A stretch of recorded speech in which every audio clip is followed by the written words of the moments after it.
Hello everybody, we're just about ready to get started with our recap show. I'm recording this on Saturday morning, which would be the 24th of October. So this is a little October surprise. You'll be seeing it at 6:30 Monday afternoon or evening. Of course, it'll be evening by the time next week rolls around because of daylight savings time ending. But we hope you are all well and hope the world hasn't really changed all that much in a couple of days, so everything is copacetic. We have 45 seconds. A whole bunch of football games have been played that I don't know the outcomes on because I'm recording this on Saturday morning. But we'll get you through what's been going on in the HTFL. We'll play 6 games automatically, give you the results, and get you started for the Thanksgiving week of the HTFL. So stand by, folks. We will be getting underway in 20 seconds.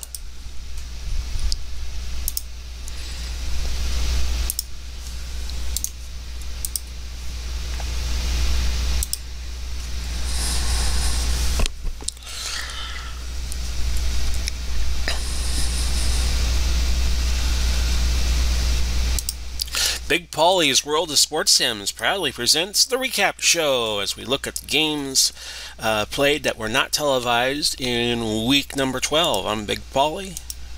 Happy Monday to you, everybody, as I record this. Actually, it's Saturday as I record this, but you're seeing this on Monday the 26th. We'll take a look at the big board here on the Action PC Football 2020 setup. New York and Washington leading the way at 8-2. Tampa Bay taking up the rear at 0-10 as we start week number 12. We'll go through the statistical leaders real fast. Drew Brees at 114.1. He is the ratings leader in passing. Jim Brown still leading in rushing at 1273, although Walter Payton at 1254 catching up to him. Julio Jones, 55 catches. Marshall Faulk, 55 catches. They lead in terms of receptions. Jim Brown leading amongst non-kickers with 15 touchdowns and 90 points. Steve Zerline, leading St. Louis, is the leading scorer amongst kickers with 83 points. Julio Jones with 975 yards receiving. He leads in that category. Kevin Green of the LA Rams at 8 sacks. He leads that. We have Brown and Dillon leading the interceptions categories. That is Dave Brown, no, not the Memphis Weatherman who did wrestling, and Bobby Dillon.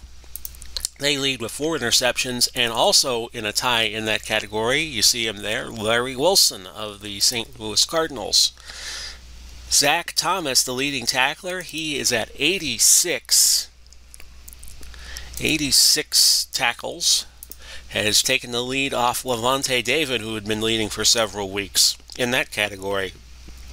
Best offense in the HTFL right now, Cleveland at 30.7, San Francisco just behind at 30.4, New Orleans, New York, and Baltimore rounding up the top 5. Washington still has the best defense despite the 13-9 loss to the Rams on Monday Night Football. They're at 14.9, clearly ahead of Seattle, New York, San Francisco, and Colorado. Colorado is Major League Baseball, Colorado Rockies. They also used to play hockey, too. The power rankings that Dave Koch Sports has in Action PC 2020, Cleveland leading the way, San Francisco just behind, Washington, New York, and St. Louis rounding up the top 5. So we'll look at the passing details a little more. In terms of passing yards, Dan Marino leading at 3,093. And remember, everybody still has at least 5 games to play. Most teams have 6. Miami and Jacksonville have a bye week next week. Peyton Manning, but Eli Manning at 29 is leading in touchdowns. And throwing the fewest percentage of interceptions, John Elway of Denver at 0.3. Drew Brees is also 0.3, but I think Elway has the lead because they just show you the 1 decimal point. Here's the rushing particulars. It's Brown, Payton, LaShawn McCoy. Earl Campbell is now 4th, and Emmitt Smith 5th. Walter Payton has the most attempts. Jim Brown has the higher per carry average and the most touchdowns rushing at 14. Receiving, Julio Jones, as we were mentioning earlier, he's leading in receiving yardage. Paul Warfield of Cleveland, your average per catch leader, and Smith of Jacksonville is leading in touchdowns with 10. We looked at a defense now. Dave Brown, Bobby Dillon, and Larry Wilson, your interceptions leaders. We talked about Kevin Green leading in sacks, Zach Thomas leading in tackles, and quarterback hurries, Richard Dent of Chicago leading that field at 18. Deflections, Lawyer Malloy, 22. We have a 7-way tie in terms of stuffs. Donald of Los Angeles, Wright of Seattle, Lewis of Baltimore, Levante David and Derek Brooks of Tampa Bay, Rucker of Carolina, and DeMarcus Ware of Dallas. Fumble recoveries, Warren Moon with 5 fumble recoveries. Forced fumbles, Phillips of San Diego and Beeson of Carolina lead at 7. And opponent completion percentage, your clear leader right now is Jim Johnson for the San Francisco Gold Raiders. Special teams. Jenkins of Arizona, Marte Jenkins leading in kick returns at 29.4 average. Gross punting, Kern 47.2. The net punts, that's why I always try to mention the net punts when we have punt plays. Kern at 42.6. Punt returns, Al Dodd is your leader at 13.7. And we did the scoring of kickers, Zerline leading there at 83. Baronis has the highest field goal percentage. Rob Baronis out of Georgia Southern, he is at 89.5. Dante Hall leading in return yardage, 1185. Zerline has made 20 field goals. He leads in that category. Morton Anderson and Josh Schley of the Carolina Panthers have kicked 4 field goals of over 50 yards, as has Rob Baronis, and they lead that category. So, I will reset this and show you via slide what would happen if the playoffs were today. Little slide that I have here, a little table, a little Jeopardy board as I like to call it. In the North, Cleveland would get the number 1 seed based on the overall conference lead. Then we have Minnesota and Green Bay tied for the upper North Division lead. Minnesota would win right now on that criterion because they have the head-to-head win over Green Bay. Baltimore is now clearly 4th at 6-4. In the East, New York takes over the number 1 slot because of Washington's loss to the Rams. Washington now number 2, St. Louis 3, and Philadelphia has now slid into the 4th slot. In the South, Carolina leads. New Orleans is number 2. Carolina 6-4, New Orleans 5-5, and then you have 2 teams at 4-6 that would make the playoffs. Houston and Indianapolis, those are the leaders. There's a 3-way tie right now between Houston, Indianapolis, and let's see who else. Tennessee for the 2 wild card slots, a 3-way tie for those 2 slots, and Houston and Indianapolis lead there. In the West, nothing has changed. San Francisco is number 1. LA is number 2. Despite Kansas City having a better record than LA, they would be the 3 seed because they would be the wild card based on San Francisco beating KC in the very first HTFL game. And Denver would be the 4 seed.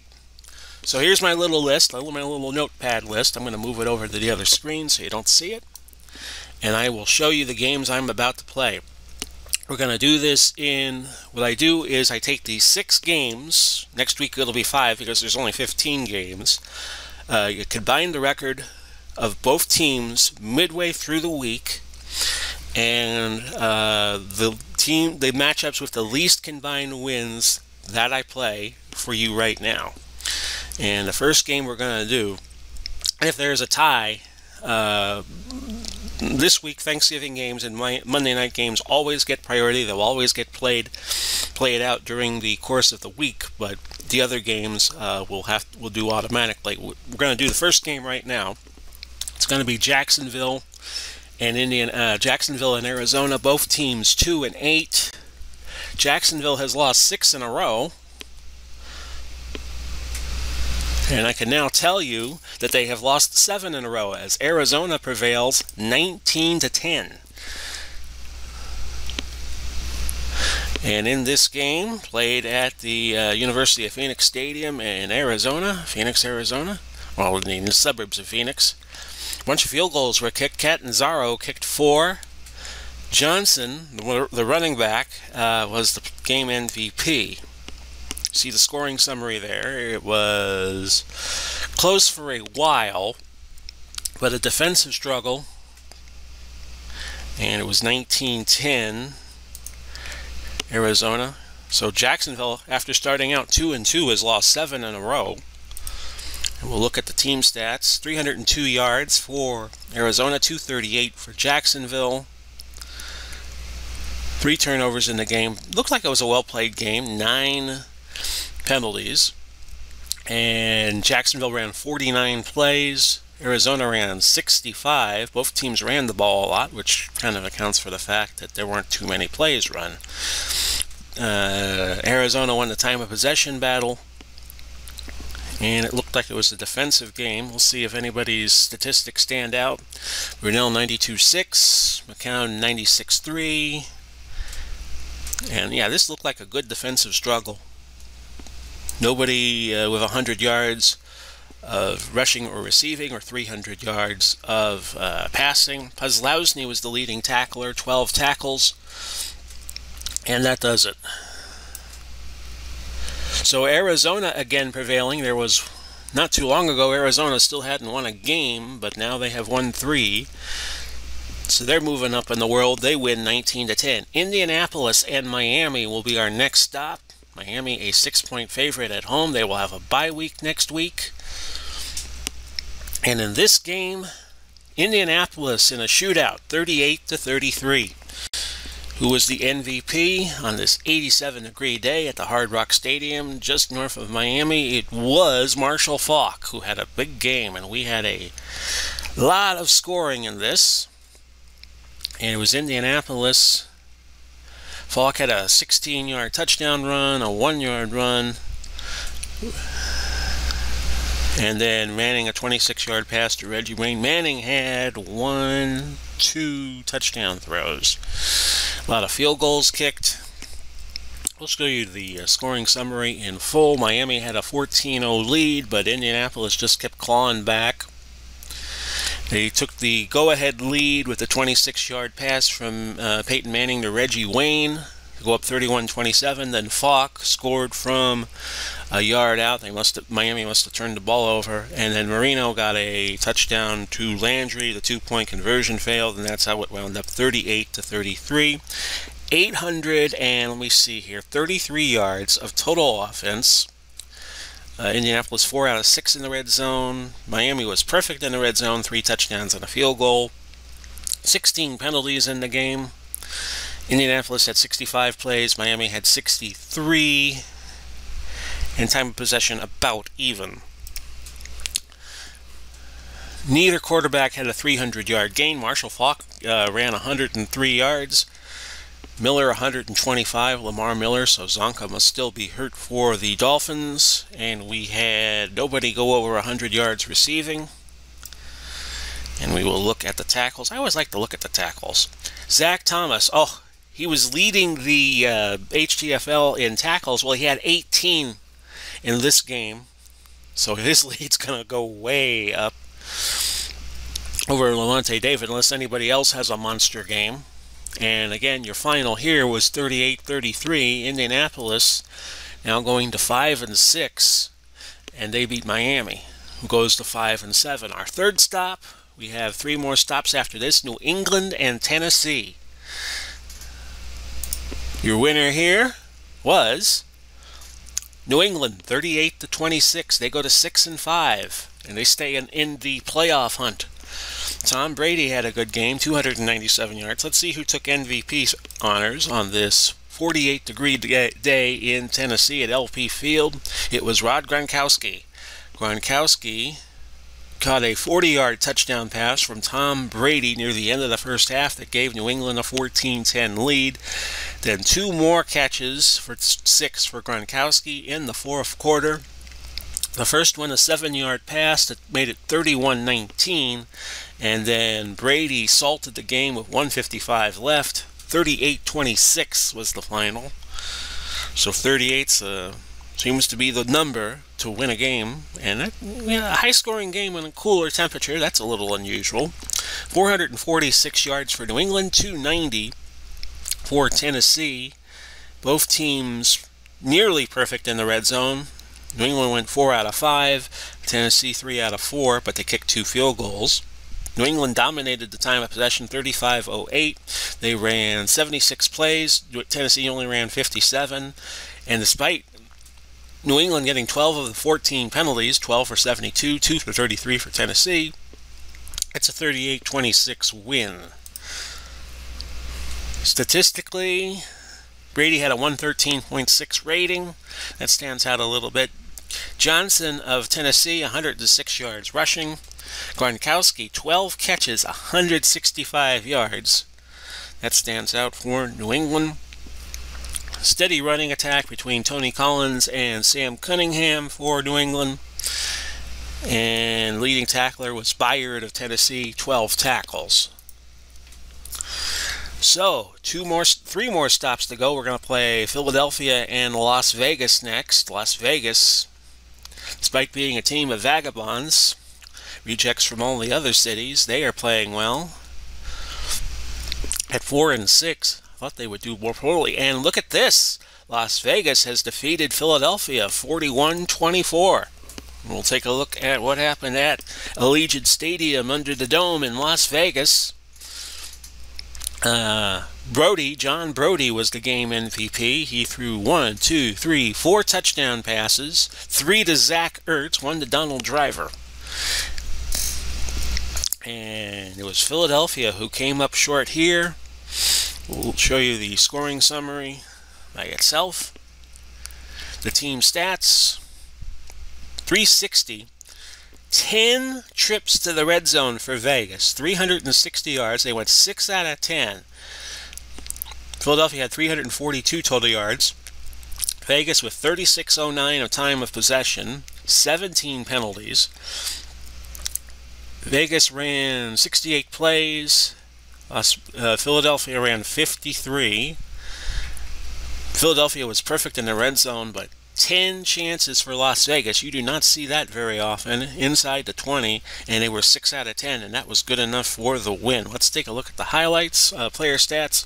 Brody had a great rating, 133.7, 274 yards, and I am scanning here. Zach Ertz, the tight end, Brody went to him quite often, 12 catches, 135 yards, but none of the catches were longer than 19 yards. McCoy just missed a 100-yard game, 14 carries, 98 yards. Come back here. Come back here. There we go. And we'll show you the defensive stats. I wasn't quite done with you yet. Berge led all the defenders with 9 tackles. And Brody did not give up any sacks because Philadelphia is not registering any. Harvey got a sack for Vegas. Dave Dewertson and Nick Bonacani led with 7 tackles. So Las Vegas keeping pace in the West, even though they're 2 games out of the last wild card spot, or were going in. 41-24, they win over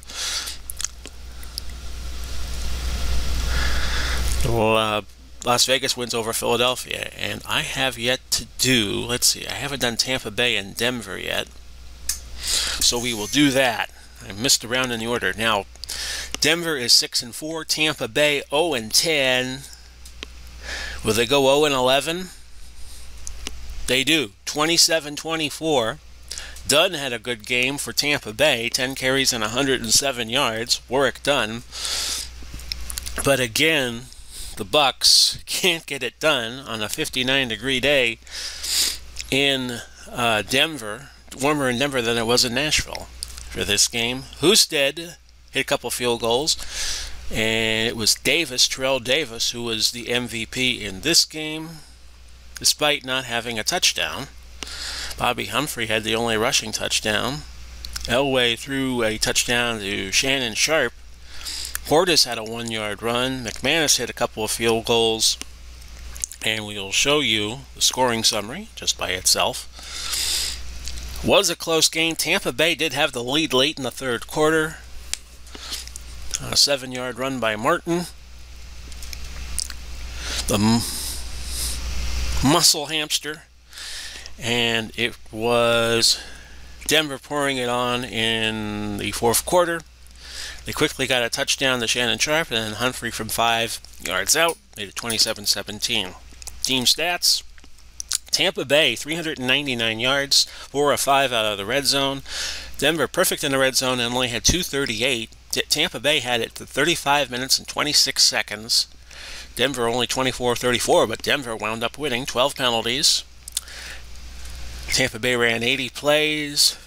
Denver only 57. Player stats: Elway slightly better, 73.8. DeBerg 61.6. Dunn had 107 yards rushing. Davis led amongst Denver rushers at 83. James Wilder was 6 catches for 19 yards. Probably saw action in the fourth quarter. Marshall led the reception category with 3 catches, 23 yards. And it was Carl Mecklenburg of Denver with 14 tackles leading the defenders. So I only have one game left, and that was going to be Carolina and Pittsburgh. But let me just double check. I have played Jacksonville and Arizona. I have played Tampa Bay and Denver, New England, Tennessee, Philadelphia, Las Vegas. Yeah. We have one more game to play, and it's Carolina and Pittsburgh. And this just missed the cut, being played during the course of the week on the live streams. Pittsburgh has beat Carolina 38-22. And this was played 45-degree conditions at Heinz Field.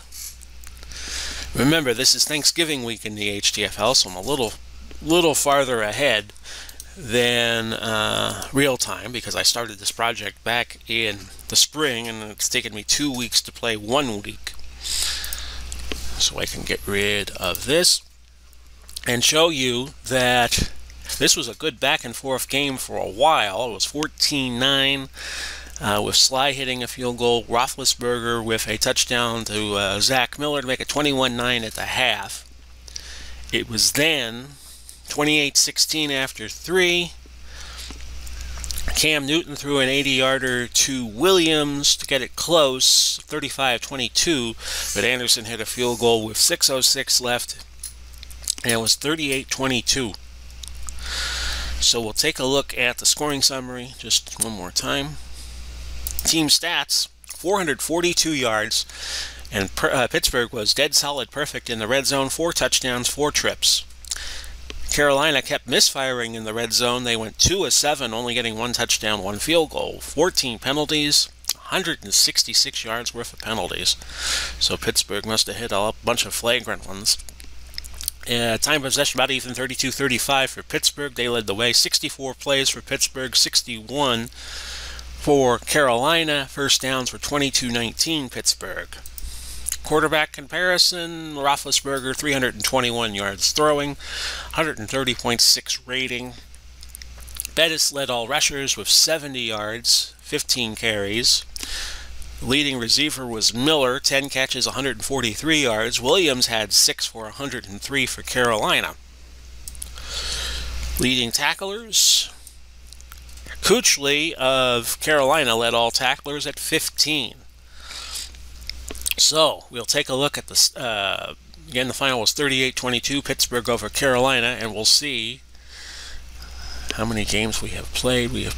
I'm just double checking, 2, 3, 4, 5. We have played the 6 games we needed to play.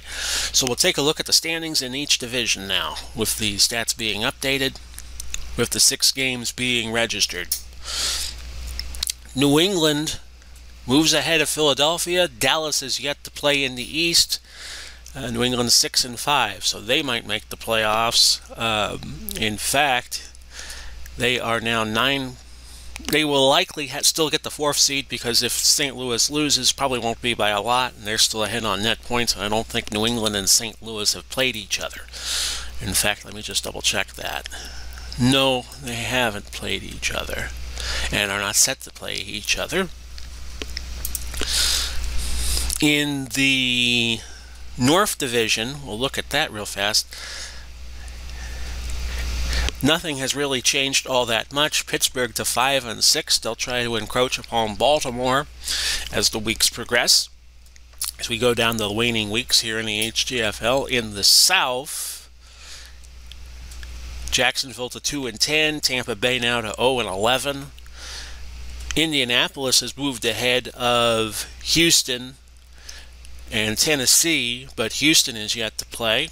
Out west, Vegas is now 5-6, San Diego 5-5. So if San Diego loses this week, Las Vegas could get the number 5 spot, but they still got to get one more, and you still got the dogfight between San Francisco, Kansas City, and Denver.